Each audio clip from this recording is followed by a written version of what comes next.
அனைவருக்கும் வணக்கம். மீண்டும் ஒரு சிந்தைக்கு விருந்தூடாக உங்கள் அனைவரையும் சந்திப்பதில் மிக்க மகிழ்ச்சி. நான் உங்கள் நேசன் எஸ்டி நாதன், ஸ்காப்ரோ, கனடாவிலிருந்து. இன்றைய சிந்தைக்கு விருந்தாக நாம் எடுத்து வரும் குரல் நவீனம் ST 805 காலம், டைம். ST 805 காலம்.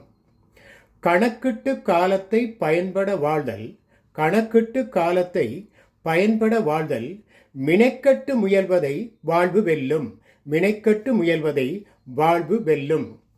Live by making the best use of measured time. Live by making the best use of measured time. Dedicated effort leads to a successful life. Dedicated effort leads to a successful life. அப்போ இதோடைய தமிழ் விளக்கத்தையும் சுருக்கமாக சொல்வதாக இருந்தால், நேரத்தை திட்டமிட்டு பயனுள்ள வகையில் நாங்கள் பயன்படுத்தினால் முழு ஈடுபாட்டுடன் கூடிய ஒரு முயற்சி நமக்கு வெற்றியை தரும். எனவே இந்த காலம் என்பது, அதாவது காலத்தில் பயிர் செய், காற்றுள்ள போதே தூற்றிக்கொள் என்றெல்லாம் சொல்வார்கள். அப்போ இந்த காலம் என்பது போனால் மீண்டும் வராது என்றதுதான் உண்மையான ஒரு தத்துவம், ஒரு கோட்பாடாக இருக்கிறது. உயிரும் காலமும் போனால் வராது. ஆனால் இந்த காலம் என்றால் என்ன என்று ஒரு கேள்வி இருக்குத்தானே.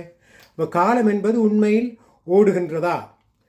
இந்த காலம் என்பது எப்படி இந்த நகர்வை செய்து கொண்டிருக்கிறது என்பது ஒரு கேள்விக்குறியாகத்தான் இருக்கிறது.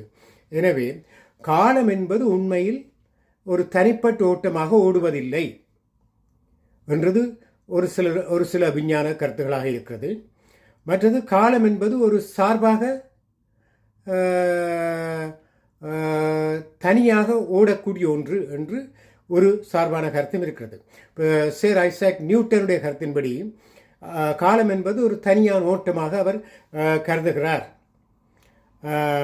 ஆனால் ஐன்ஸ்டைன் சார்பியல் கொள்கையின்படி அவர் சொல்லுகிறார், இந்த இயற்கையில் நகர்வுகள், வெப்ப மாற்றங்கள் மற்றும் அணு சிதைவுகள் போன்ற எந்த மாற்றமும், இந்த சடங்கள்லையோ அல்லது ஆற்றல்களையோ இந்த மாற்றமும் இல்லை என்று சொன்னால் இந்த காலத்துக்கு இங்கே வேலை இல்லை. காலம் என்பதுக்கு அர்த்தம் இல்லை என்பதுதான் அவர் சொல்லுகிறார். அப்போ மாற்றங்களால் தான் காலம் ஓடுவது போன்ற ஒரு தோற்றம் இருக்கிறதே ஒழிய நாங்கள் பிறந்த கணத்தில் தான் இன்றும் இருந்து கொண்டிருக்கிறோம் என்பதுதான் உண்மையான உறங்கும் உண்மை. இதனால் இந்த உறங்கும் உண்மைகள் என்ற நூல் 2014-16 வெளியிட்டுவது, அதிலும் இந்த கருத்தை நான் முன்வைத்தேன். பலருடைய பாராட்டு கிடைத்தது. அப்போ காலம் என்பது தானாக ஓடுவதில்லை, மாற்றங்களின் ஒரு தோற்றப்பாடு. இப்போ உதாரணமாக ஏதோ ஒன்றின் மூலம் ஏதோ ஒன்று தெரியும். இப்போ உதாரணமாக கடும் வெயிலில் நாங்கள் தார் வீதியில் நடந்து செல்லிக்க என்ன நடக்கும்? தூரத்தில் நீர் இருக்கிற மாதிரி ஒரு தோற்றம் தெரியும், காணல் நீர் என்று. அது காணல் நீர். ஆனால் கிட்ட போக அது மறைந்து போகும். எனவே இப்படிப்பட்ட ஒரு தோற்றப்பாடு தான். இப்படி பல தோற்றப்பாடுகளை கொடுக்கல. நாங்கள் கடற்கரையிலேருந்து வானத்தையும் கடலையும் பார்த்தா வானத்தை கடலை தொடுவது போல் வானம் இருக்கும், ஆனால் அது தொடுவதில்லை. அதுபோல் இந்த காலமும் அப்படி ஒரு தோற்றப்பாடுன்றதான் ஐன்ஸ்டைனுடைய கருத்தாக இருக்கிறது. எனவே காலம் என்பது ஓடுவதில்லை என்பதுதான் உண்மையான கருத்து. எனவே ஆனால் அந்த எங்களை சுற்றி, நாங்கள் பிறந்த கணத்திலிருந்து எங்களை சுற்றி மேலே மாற்றங்கள் மட்டும்தான் ஏற்படுகின்றன. அந்த மாற்றங்கள் எங்களோட உடம்பு, செயல், முதிர்ச்சி, எண்ணங்களின் செயற்பாடு எல்லாத்திலையும் அந்த மாற்றங்கள் ஏற்படுறதால அந்த மாற்றங்களின் எதிர்விளைவு எங்களுக்கு கால ஓட்டமாக தெரிகிறது. அவ்வளவுதான் என்பதுதான் உண்மையான விளக்கம். உதாரணமாக நாங்கள் ஒரு வாகனத்தில் போகிறோம், வாகனத்தை ஓடிக்கொண்டு போய்க்க மரங்கள் எல்லாம் எங்களை எதிர்நோக்கி வந்து கொண்டிருப்பது போல் இருக்கும், பின்னோக்கி போவது போல் இருக்கும். நாங்கள் முன்னோக்கி போவது மாதிரி எங்களுக்கு தெரியாது. நாங்கள் முன்னோக்கி ஓடுற வேகம் எங்களுக்கு தெரியாது. ஆனால் மரங்களும் மற்ற எங்களை அந்த வாகனத்துக்கு வெளியில் இருக்கிற பொருட்களும் எங்களை எதிர்த்து செயலி ஓடுற வேகம் எங்களுக்கு தெரியும். ஆனால் உண்மையில் அங்கே யார் ஓடுறது? நாங்கள் தான். நாங்களும் எங்களோட சேர்ந்த வாகனம் தான் ஓடுது. எனவே இங்கும் உண்மையில் மாறுவது என்னென்றால், இடம் மாறிக்கொண்டிருப்பது எப்படி அந்த வாகனமும் நாங்களும் மாறிக்கொண்டிருக்கிறோம். ஆனால் மரங்கள் ஒன்று மாறுதா? அதே இடத்துல இருக்குது. அதுபோலத்தான் இந்த காலம் நாங்களும் எங்களை சூழ்ந்துள்ள பொருட்களுடைய தன்மைகளில் மாற்றங்கள் ஏற்படுவதனால் அதன் எதிர்விளைவாக காலம் ஓடுவது போன்ற தோற்றங்கள் ஏற்படுது. இதை ஒரு வாழ்க்கை முறைக்கு ஏற்றதாக எங்களுடைய வாழ்க்கையின் காலத்துக்கு வாழ்க்கையின் மாற்றத்தின் ஒரு அளவீடாகத்தான் காலத்தை மனிதன் வகுத்து கொண்டான். மற்ற எந்த விலங்குகளுக்கும் எந்த வருஷம் போச்சு எந்த வருஷம் வந்தோன்னு ஒன்றுமே தெரியாது தானே, ஒன்றுமே தெரியாது. அங்கே கால மாற்றங்கள் ஒன்றுமே அதுக்கு தெரியாது. ஏதோ ஒரு நடக்கிற மாற்றத்துக்கு ஏற்ப அவை வாழ்ந்து மடிகின்றன. மனிதன் தனக்கு வசதியாக இந்த காலத்தை, எனவே இந்த புது வருடம் பழைய வருடம் என்பதெல்லாம் வந்து போவதில்லை.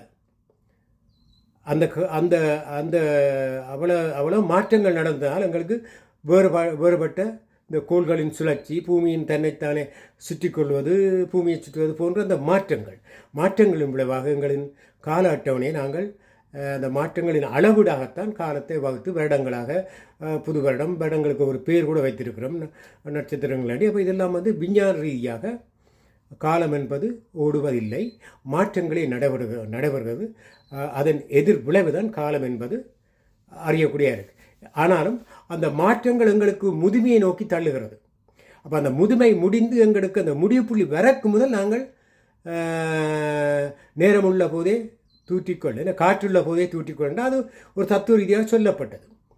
அப்போ அது காலம் ஓடக்கு முதல் என்பதில்லை, எங்களுக்கு இப்படியெல்லாம் மாற்றங்கள்லேருந்து நாங்கள் முடிவு புள்ளியே அடையப் போகிறோம். எங்களோட சக்தி முழுக்க இழக்கப்படப்படும், தொடக்கப்படுது சக்தி. எங்களோட அம்மாவுடைய கற்பையிலேருந்து நாங்கள் எங்களுக்கு சக்தி ஊட்டப்பட்டு தொடக்கப்பட்டு வெளியில் விடப்படுகிறோம். வெளியில் இயங்கி மீண்டும் பூச்சியத்துக்கு வரப்போகிறோம். அந்த பூச்சிய ஆற்றலை நாங்கள் அடையக்கு முதல் எங்களுடைய திறமையை வெளிக்காட்டி நாங்கள் பிறந்ததன் பயனை அந்த ஆற்றலாக எழுத்துத்துறையோ அல்லது மற்றவர்களுக்கு அறிவுரை சொல்கிறதையோ நீங்கள் விட்டுட்டு போகணும். அதுதான் முக்கியம். எனவே இந்த காலம் பற்றிய ஒரு கவிதையையும் இங்கு நான் உங்களுக்கு படித்து கொண்டு இந்த நிகழ்வை முடிக்கலாம் என்று நினைக்கிறேன். அது மட்டும் இல்லை, இன்னும் ஒன்று சொல்லவிருக்கிறேன். ஒரு வாரத்தில் 3 நாட்கள் குரல் நவீனமும் 2 நாட்கள் விஞ்ஞானம் சம்பந்தமான சில கருத்துக்களை நான் எடுத்து வர இருக்கிறேன். அநேகமாக அந்த 5 நாட்களில் பின்னேரம் 5 மணிக்குள்ள இந்த நிகழ்ச்சிகளை நீங்கள் எதிர்பார்க்கலாம். பலர் கேட்டிருந்தார்கள் உங்களுடைய நிகழ்ச்சிகள் எப்போ வரும் என்று. அதற்காக கிழமையில் 5 நாட்களில் 3 நாட்கள், இந்த செவ்வாய் இது குரல் நவீனம், நாளைக்கு விஞ்ஞானம், அப்படி மாறி மாறி வரும். அப்போ திங்கள் நேற்று என்ன நடந்திருக்கும், விஞ்ஞானம் வந்திருக்கணும். சரியா, அதை நான் செய்யலை. இனி அப்படி தான் வரும், மாறி.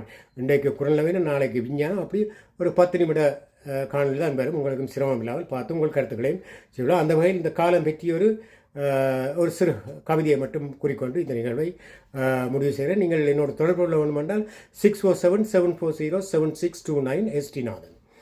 சரி, மாற்றங்களின் நடனம் காலமடா, மாற்றங்களின் நடனம் காலமடா, சடங்களின் சிதைவும் காலமடா, சடங்களின் சிதைவும் காலமடா, இயக்கத்தின் ஓட்டத்தில் நாம் வரைந்த நேர்கோடு காலமடா, இயக்கத்தின் ஓட்டத்தில் நாம் வரைந்த நேர்கோடு காலமடா, புவியின் சுழற்சியில் நாம் வகுத்த போலி கணக்கும் காலமடா, புவியின் சுழற்சியில் நாம் வளர்த்த போலி கணக்கும் காலமடா, நுண்ணிய மாற்றங்களில் வாழ்வின் உண்மையான அளவும் காலமடா, நுண்ணிய மாற்றங்களின் வாழ்வின் உண்மையான அளவும் காலமடா, பிறந்த கணமே நிலைத்திருப்பது காலம் ஒரு பிரமைதானோ, பிறந்த கணமே நிலைத்திருப்பது காலம் இதுவும் ஒரு பிரமைதானோ, அணுவின் துடிப்பே காலம் அது ஒரு தத்துவத்தின் வேரோ, அணுவின் துடிப்பே காலம் அது ஒரு தத்துவத்தின் வேரோ, முதுமை என்பது ஆற்றல் இழப்பின் ஒரு வேதியியல் மாற்றமடா, முதுமை என்பது ஆற்றல் இழப்பின் ஒரு வேதியியல்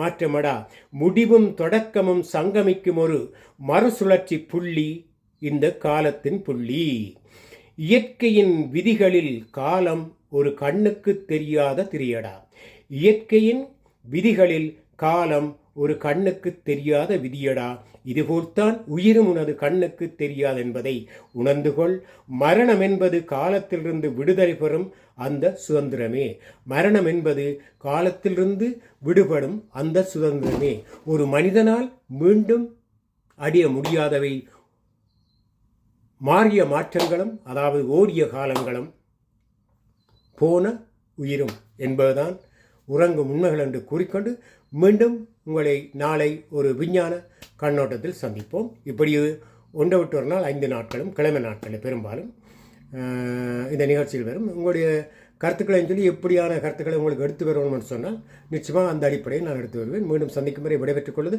உங்கள் நேசன் ST நாதன். நன்றி.